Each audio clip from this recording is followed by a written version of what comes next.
Ben Tulfo, tinawag na lampa si Senator Robin Padilla. Bakit nga ba? At eto, Marcoleta versus Swansing slash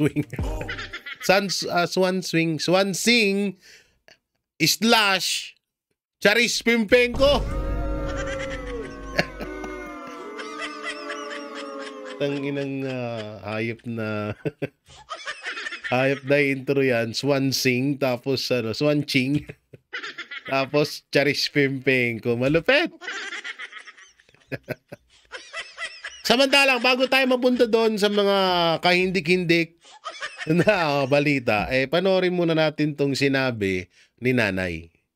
Lap trip ako dito. Pasok na Ay, dito. Hindi pala ito. Ito. Sinabi ni Nanay. Tuwang-tuwa ako dito sa video na to ni Nanay. Sobra ako natuwa. Yung sino yung gagang congresswoman na kamag-anak ni Saldico? Yung sabi, it's time to impeach the wicked witch of the East. Boba! Ang Davao nasa South.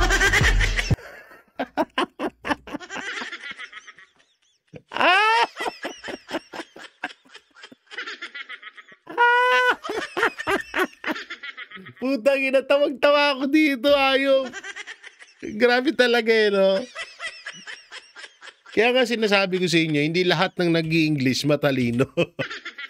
English ka pa kasi, boba ka pa to. Tanga na, boba pa. Tanga. Sa North, nagdapa. Sa East, boba. Ulitin natin. Tawa ko ng tawa dito. Grabe. Sobrang tawa ko dito kay Nanay. Tangin na kasi itong mga hype na to sa katangahan Yung sino yung gagang congresswoman na kamag-anak ni Saldico? Yung sabi, it's time to impeach the wicked witch of the East. Boba! Ang Davao nasa South.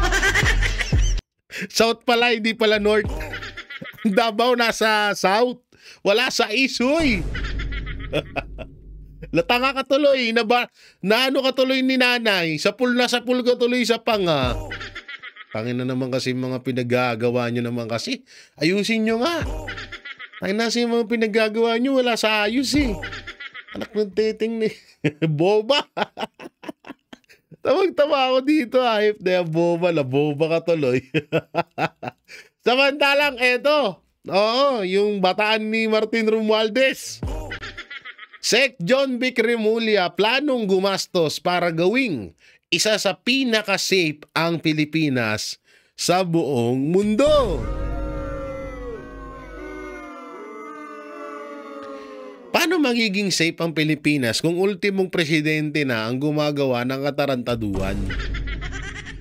At paano magiging safe ang Pilipinas kung nakadepende ka lang sa mga politikong nagnanakaw sa lipunan? Paano mo magagawa yun? John Beck! Anak ka naman ng teteng, John Beck. Oo. Kagabi nga lang doon sa rally ang pinoprotektahan nyo yung doon mo pinaano yung mga pulis. Sa ari-arian ni Martin Romualdez at Saldico. 'Di ba? Tsaka anong safe? Paano magiging safe? Pinalaya nyo yung mga drug lord, anak ng teteng. Pinalaya nyo si Kerwin Espinosa na umamin na drug lord siya. 'Di ba? Pinalaya nyo si Napoles. Pinalaya nyo si De Lima. Ano pa? Ang dami pang mga nakalaya. Mga pinakulong yan dahil sa droga Tapos pinalaya nyo, tapos sasabihin nyo, tsaka ito, anong gumastos? Para saan to? Okay sana etong gastos na to ilaan sa mga sahod ng PNP.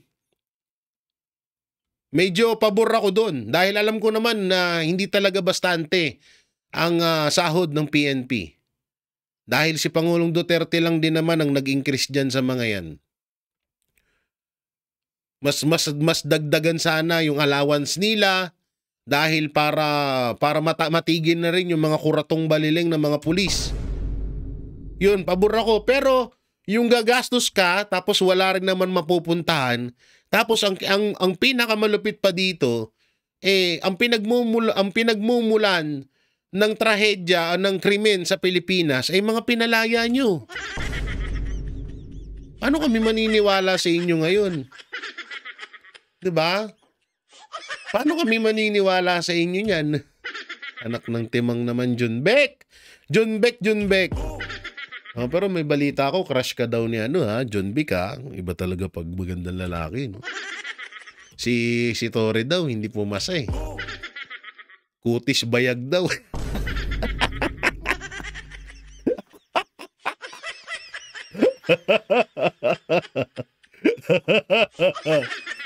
Hindi daw pumasa si lagi daw nagpapakyut si Torre doon kay kay Tutot eh. Kaso hindi daw nakuha ni si mukha daw burat. Ay, mukha ng burat, kutis bayag pa.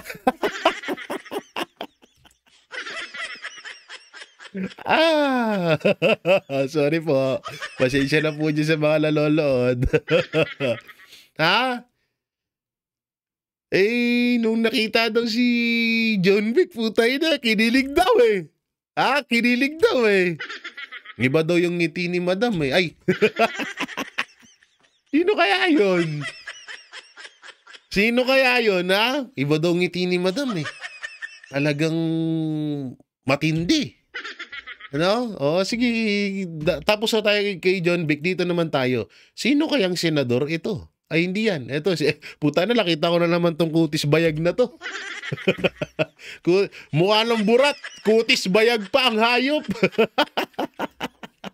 Utang ina, sino nag-edit ng picture nito? Hoy! Grabe kayo kay Tori. Pinaitim na ako, pinaitim nyo pa. Ay, ayoko lang. Sakit ng pangako, hayop. Seryoso, dito tayo. Sino kayang senador ito? Ito ay post kanina lamang kahapon ni Katunying. Sabi dito, ikaw pala ang nagdala ng kontraktor ng project ni Sen sa DPWH. Ang tanong, sinong senador ito? Letter A, Anli Virus. Letter B, Aquino. Letter C, Pangilinan. Or letter D, Hontiveros. Putay na, dalawa sa kanya. Sino kaya to, no? Sino kayang senador ito? Medyo nahihiwagaan ako sa'yo, Katunying, ha? Minsan ibulong-bulong mo sa Banateros kung sino yung mga nalalaman mong mga dyan, para malaman din naman namin. Kung mo suluhin, kung damot mo eh. Pero ito, disclaimer tuloy pa. Yung ginawa po ng mga supporters ni Risa Hontiveros, ng mga dilawan at mga piping tae, sa anak ni Katunying na nakasurvive, or di ko alam kung survivor ba or nagsasuffer ng cancer, ng sakit na cancer. Sana wag niyo pong idamay yung wag niyo idamay yung bata. Kung galit kayo kay Katunying, tumbukin niyo si Katunying. Sanay naman yan kasi pinasok niya ang ganyan trabaho, angkor din yan. So sanay siya sa mga negative comments sa kanya. Huwag niyo po sanang idamay yung Hindi ko siya kinakampi si Katunying, ha. Oo, ang akin yung nung anak ni Katunying. Huwag niyo idamay yung bata, kawawa naman. Hindi yun Tsaka huwag kayong ganun. Kasi ako naranasan ko to nung binabalahura mga kapatid ko, ng magulang ko, kamag-anak ko, kung ano pinagsasabi. Pero yun, soon, may pataw naman sa kanilang parusa yun, pero hindi pa ngayon. Mga ilang, basta, hindi ko na lang sasabihin dito sa channel ko. Pero sana wag niyo idamay, no, yung anak. Ako, binabanatan ko to si Katunying, ha. Binabanatan ko to si Katunying. Hindi ko to para kampiyan. Ang punto ko, wag idamay yung kanyang pamilya. Wag nyo idamay yung anak. Kawawa naman. Oh. Sana yung mga nangdamay dun ihiling na rin ako kasi salbahin na rin naman kayo eh. Mas triple sana ang mangyari sa pamilya nyo. So eto, panoorin natin yung banat ni Sir Ben Tulfo kay Senator Robin Padilla. Ito, yung sasabihan namin, pag tama, palakpakan, pag mali, banatan. Kinakampihan ko to at pinapalakpakan ko to si Sir Ben Tulfo. At gusto ko to sa kanilang 4 na magkakapatid na lalaki. Ito yung pinakagusto ko.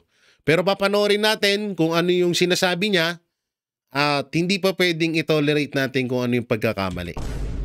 Alam naman natin si Senator Robin na wala ka talagang masisilip na gas-gas dyan sa taong yan. Goods na goods yan.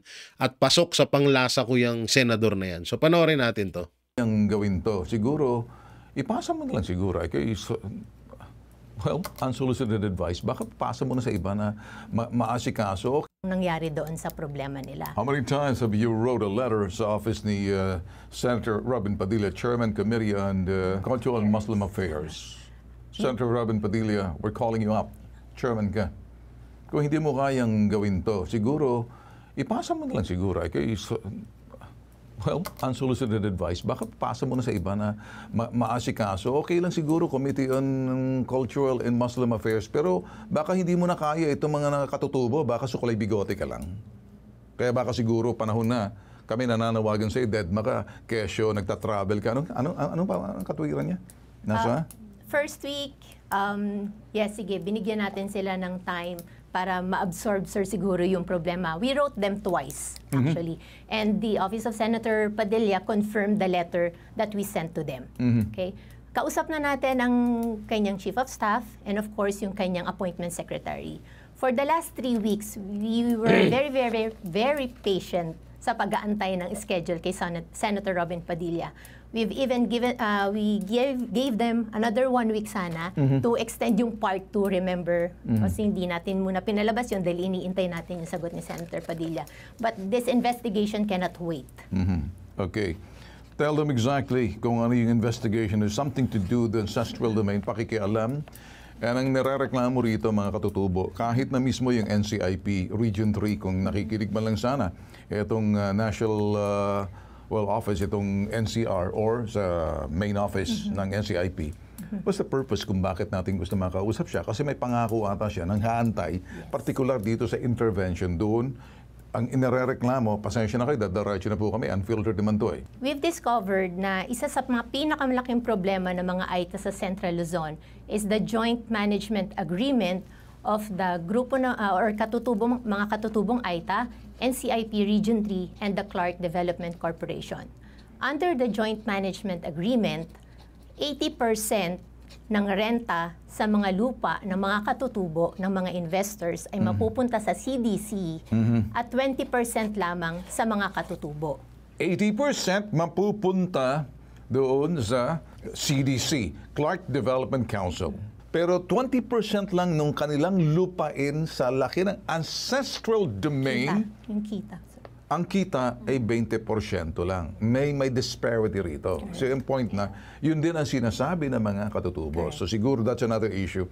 Yan ang dahilan kung bakit gustong itanong ng mga katutubong AITA kay Senator Robin Padilla na medyo matingnan. Siguro baka hindi kaya ni Senator Robin Padilla to, kaya medyo suklay bigote siya, hindi niya alam. So, ang masaklap dyan sa Joint Memorandum Agreement, sir, hindi pa nila nakukuha yung perang para sa mga katutubo.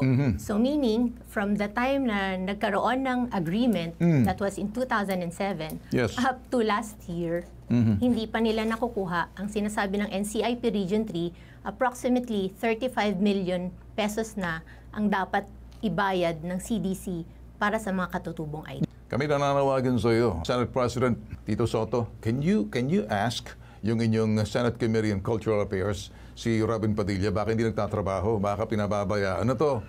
medyo pagdating doon sa mga politika, partisan politics na ginagawa, nakakalimutan ng mga AITA.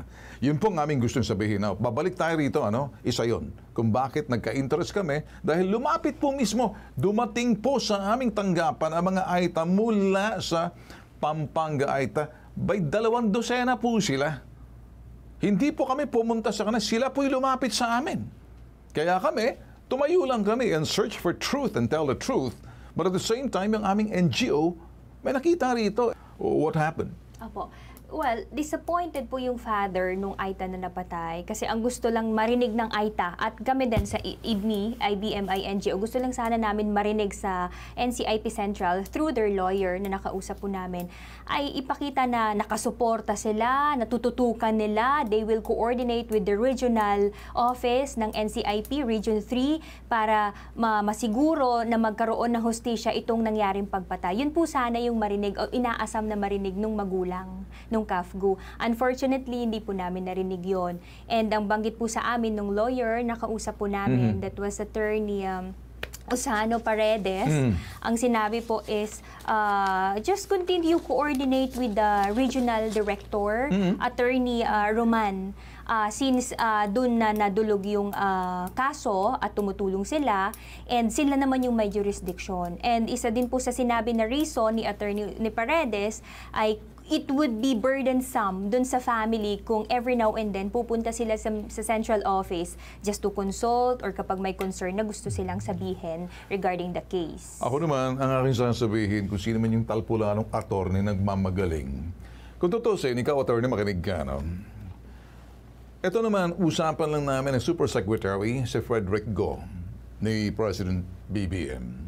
Ang sinabi niya, karamihan daw dito sa mga attorney na to, nagtatrabaho sa gobyerno, nagtatrabaho sa mga tanggapan, sila kuminsan nagiging balakid. Bakit balakid? Iinterpretan nila yung mga batas kung kuminsan ayaw lang nila kumilos sa halip na gawin ang dapat, yun ang tawag natin dito, bureaucratic inefficiency. Yung isang simpleng bagay, ginagawa ninyo, pinalalaki nyo, ginagawa nyo komplikado. Tulad nito, simple lang naman ang gustong mangyari nung pamilya ng namatay na CAFGU na AITA na makita lang to assure them, huwag kang mag-alala. Tapping on the shoulder, it's okay. We will do something there. Malalaman namin dito yan. Kahit naman nasa region yan, titignan namin yan. That's exactly what we're expecting, the kind words, understanding with compassion. Yung marunong ka umunawa, maawa, hindi yung para mong chinuchupi.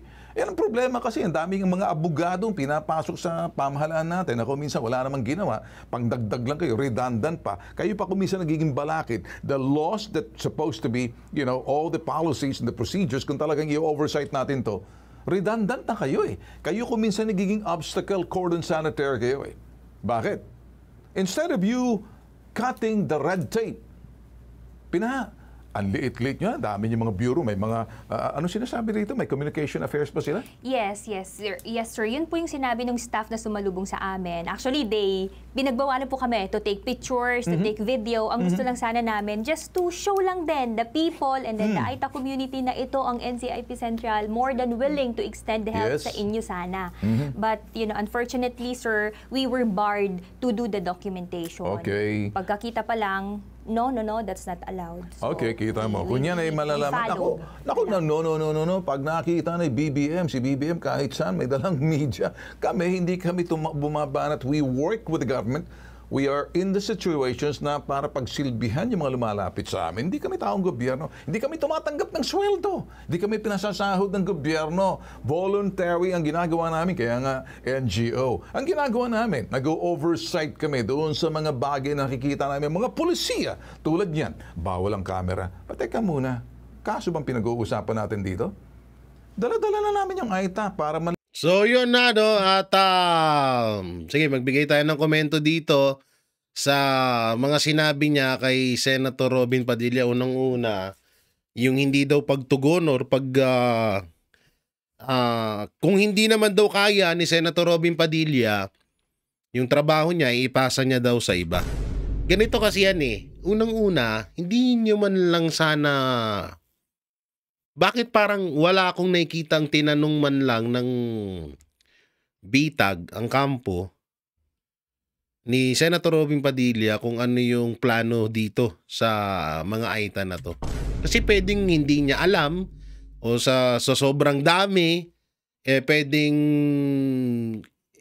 hindi naman, wala naman perfectong senador kapatid mo nga kupal Sorry Sir Ben idol kita, alam mo yan Sir Ben. Sobrang idol kita simulat sa pool, pati magulang ko, lola ko, kamag-anak ko, idol ka namin lahat. Dahil sa tapang at malasakit mo rin para sa taong bayan. Kaso nga lang, unang-una, isa sa mga nakikita ko na medyo nagpapahirap sa trabaho, lalong-lalo na ng mga Duterte Block, may mga humaharang may mga humaharang na mga, alam nyo na, para lang, kasi isa rin si Senator Robin Padilla, sa mga tinik sa lalamunan ng mga matataas ang ambisyon sa larangan ng politika.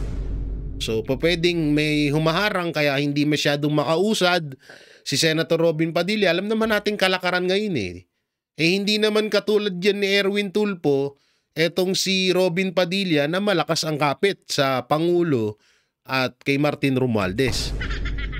Sana kasi, ang maganda kasi dito, si Bitag, si Sir Ben Tulfo, sa kampo ni Senator Robin, parang nagkaroon ng komunikasyon na kung bakit ganito, bakit ganyan. Kaso ang nangyari kasi dito, wala pang masyadong pinangahawakan na ebidensya or statement etong si si Ben Tulfo na galing kay Senator Robin Padilla.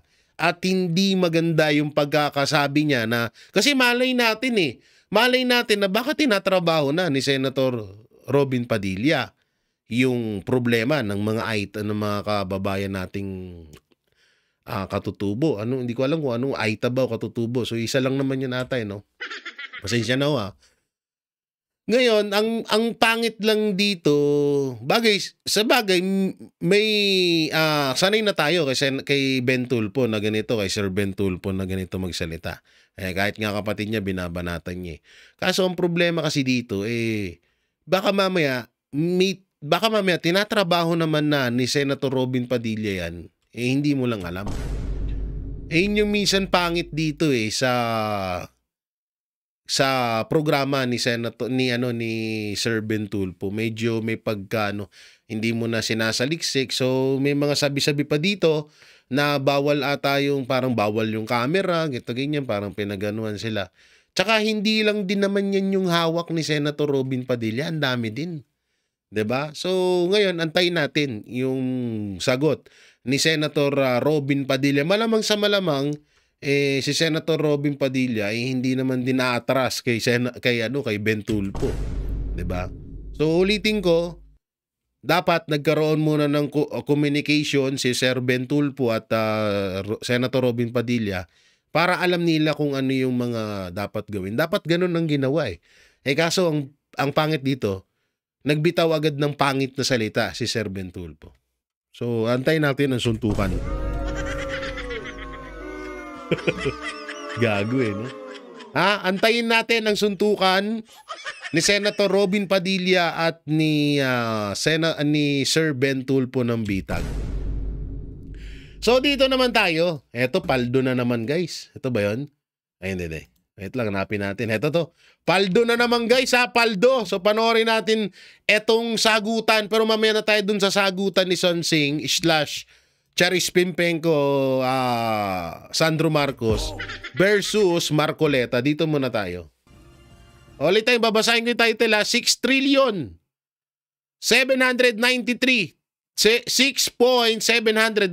trillion 2026 national budget pasado na sa Kamara. So, pasok! Paldo! Ilang kongresista ang tumutol sa pagpasa sa Paldo na panukalang naman. pondo para sa susunod na taon? Monica, 12 kongresista ang bumoto ng no o hindi pabor sa pagpasa ng 6.793 trillion pesos na panukalang pambansang pondo sa susunod na taon o ang House Bill No. 4058, ang General Appropriations Bill for Fiscal Year 2026. 287 naman ang mga kongresista ang bumoto ng pabor at 2 ang abstentions o tumangging bumoto. Ibig sabihin, pasado na ng Kamara sa ikatlo at huling pagbasa ang panukalang pambansang pondo para sa 2026.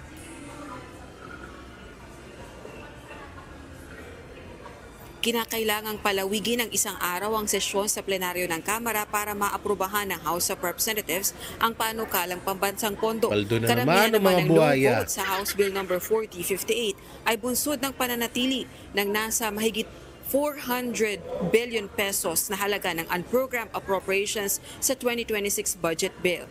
Pakinggan natin ang pahayag ni House Deputy Minority Leader, ML Party's Representative Leila De Lima.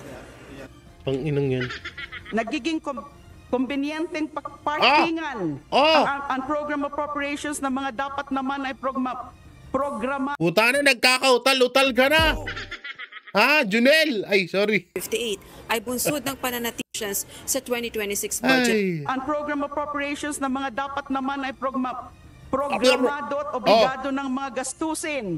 This practice has created persistent false hopes and mass deception among the affected sectors and agencies. My stand against the unprogrammed appropriations is a constitutional imperative. Wag lang zero, kundi no, UA, go away. Rain, go away. Ay, nako, ganito yung sistema dyan. Ay, nako, sasabihin ko ba to? Hindi kayo mapagalitan ako. Sige, sabihin ko na. Ito yung sistema dyan. Natural na mag-no kayo para hindi kayo mahalata na tauhan din kayo ni Marcos Jr. Okay, yun lang. Ipinagmamalaki naman ng House Committee on Appropriations Chairperson na ang 2026 budget ang may pinakamalaking inilaang pondo para sa sektor ng edukasyon. Okay.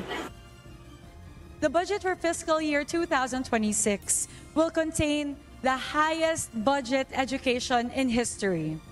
With the 56.6 billion pesos added by the House of Representatives, the total budget for the education sector will be 1.28 trillion pesos, Paldo! the highest ever in the Paldo na history naman. of our country. Ano? This is the first Dami time na namang ever yayaman ng in mga our congressman history that we have breached the 4% international benchmark. Paldo, guys, paldo. Gayunman, pinalagan ito Busog ng ang ilang mga buhaya. kongresista sa minority bloc. Hindi sapat ang suporta sa ating kabataan, Ganda lalo ng na sa palabas gitna nyo, ng no? lumalalang krisis sa edukasyon. Ayon mismo sa DepEd, kulang DepEd. tayo ng 165,000 classrooms. Ngunit sa 2026 budget, at most 25,000 classrooms lang ang maaaring maitayo sa susunod na taon.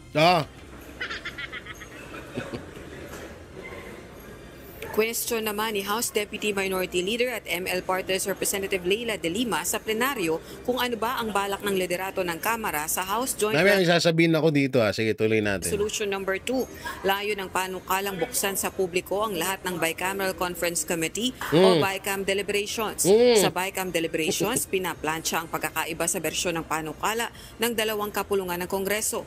Nagbigay naman ng katiyakan kaugnay ng issue si House Majority Leader at Ilocos Norte 1st District Representative Sandro Marcos. Current status of the Yan na. joint resolution Charis. Go, that Charis! was filed by the Honorable De Lima is Go, currently Charis! pending at the Committee on Rules. Given the fact that the House has been prioritizing, of course, the passage of the budget, we will make sure that once the committee has more time and once the House has more time, we will be able to address Go, the Charis! said resolution Go! and make sure the upper house is informed and hopefully will be in agreement with the said resolution. Samantala, sinabayan naman ng kilos protesta ng progresibong grupo sa harap ng House of Representatives ang pagpasa sa ikatlo at huling pagbasa sa 2026 national budget.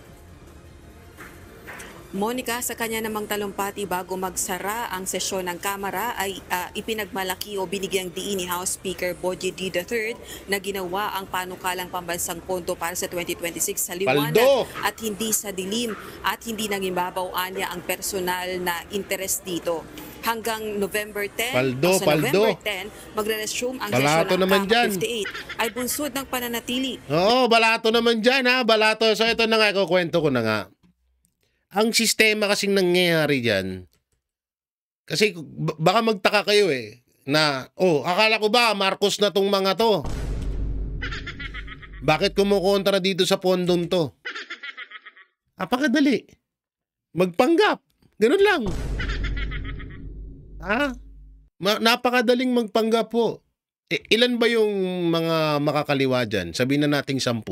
O 10 silang nag-no. Ilan yung mag-yes? 100 plus. 'Di ba?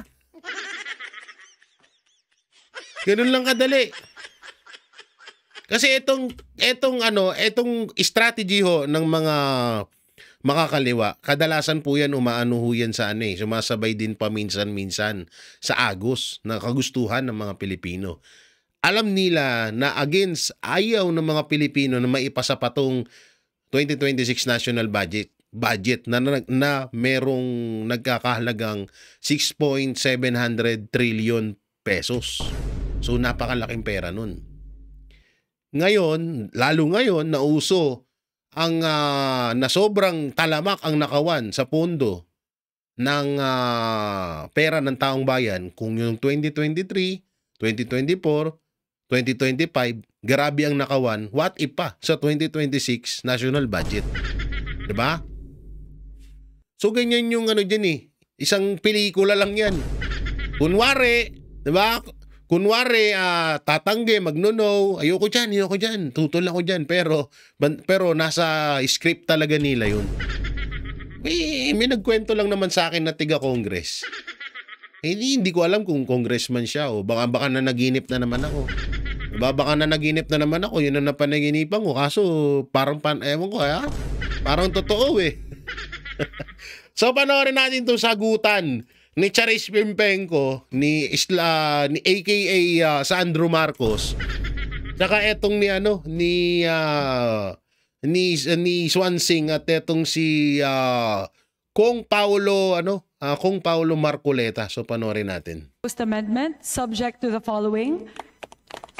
First, we want to protect the interests of the personnel within the office of the Vice President.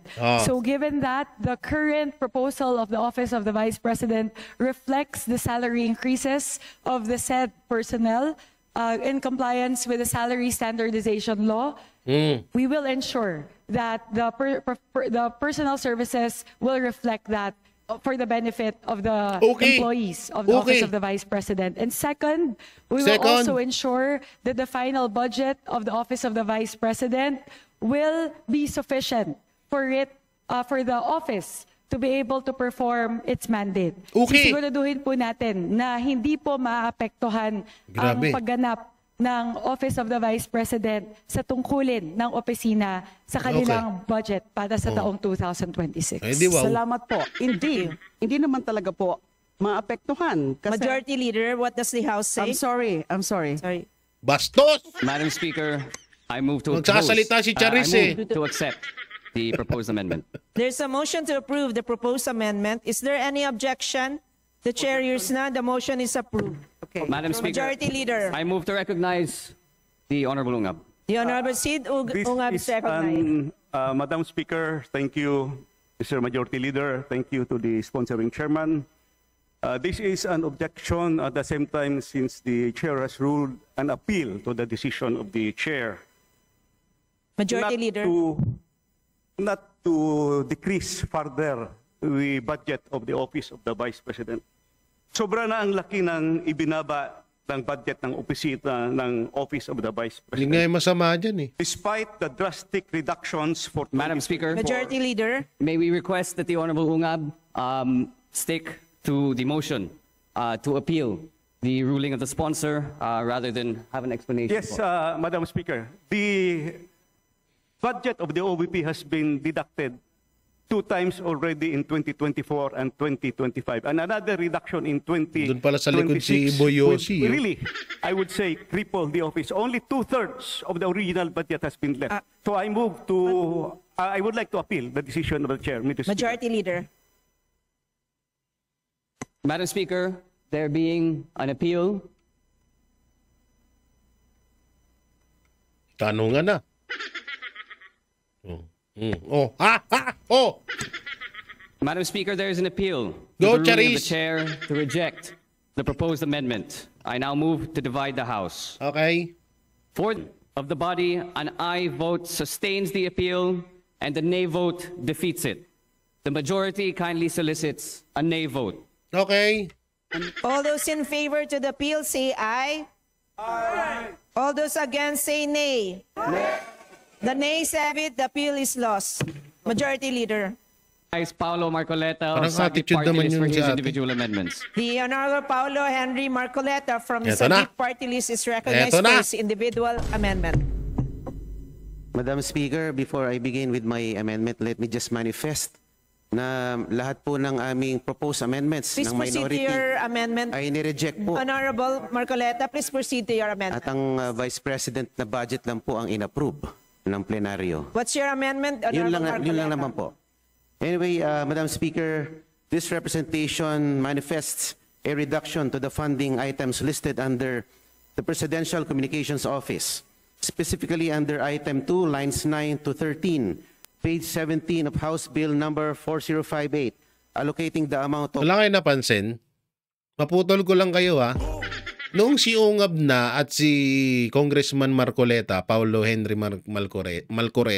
Marcoleta ang nagsasalita, hindi niyo napansin panay objected ang yung nasa trono, si Madam Chair. Diba? Ang galing no, pag BP Sara ang pinag-usapan. Pag Office of the Vice President ang nasasabi, objected, halo agad eh. 1,400,150,000 to the PCO for the hosting of the ASEAN Summit and meetings in 2026. As I have pointed out previously and repeatedly, it is my position that this funding is redundant, unnecessary, excessive, and a potential avenue for misuse or corruption. Meron na pong 10.7 billion na nakalodge sa Office of the President para sa ASEAN Summit. At a total of 17.450 billion for this ASEAN chairship. Yung pong 1.4 billion para sa PCO ay isang kalabisan. Kaya gusto ko po ay ilipat ito sa mga ahensya na mas karapat dapat makatanggap. Madam Speaker, may I proceed with the line proposed line Please amendments? proceed.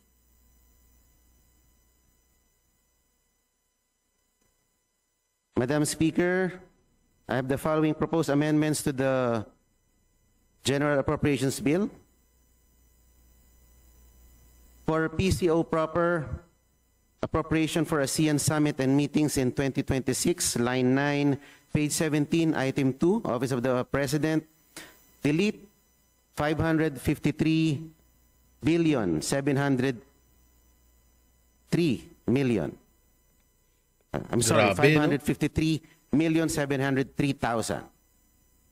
What's the pleasure for sponsoring chair? Actually, I have several Please lines. proceed then. Shall I recite Honorable them line by Marcoleta, line? please continue. Please complete your amendment, Okay. Honorable Marcoleta.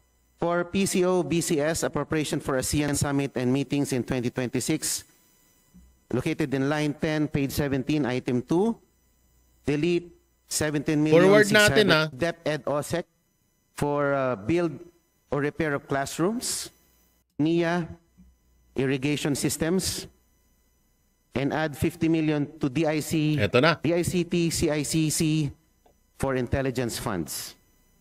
That's all for PCO. What's the pleasure for sponsoring chair? Madam Speaker, before I respond to the amendment, I would just like to manifest a response of the committee with regard to the first statement of the Honorable Marcoleta.